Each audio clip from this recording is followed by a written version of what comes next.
ভিক্ষুক রাস্তা দিয়া যায় আর জমিদারের পুত্র বধূও যায়। একজন সামনের থেকে আসতেছে, একজন সামনের দিকে যাইতেছে। দুইজনের ক্রসিং এর সময় ভিক্ষুকের গায়ের কাদা জমিদারের পুত্রবধূর গায়ে লেগে গেছে।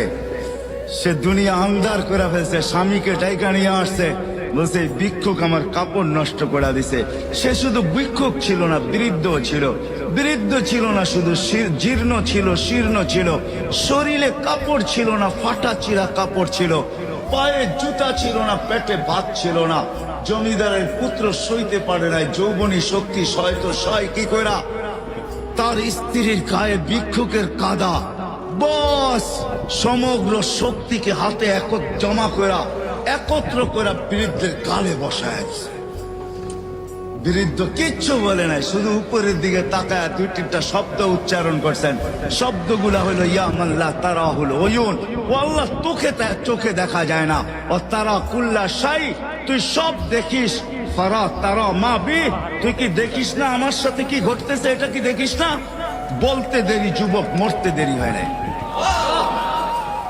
জমিদার চলে আসছে, প্রতিশোধ নিবে।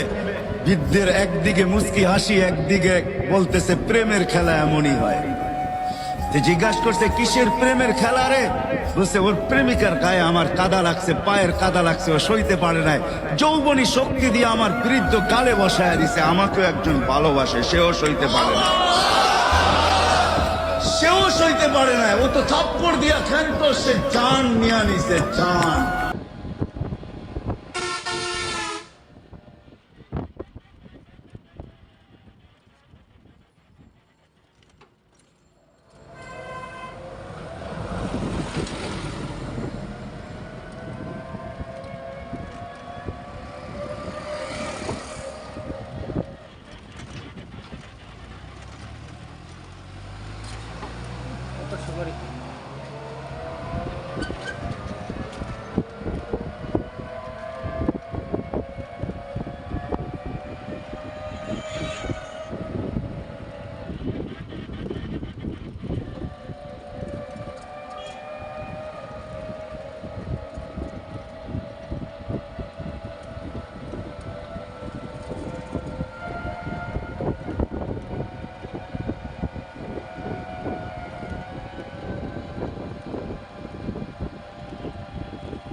সোনা ভাড়া দিতেছি তখন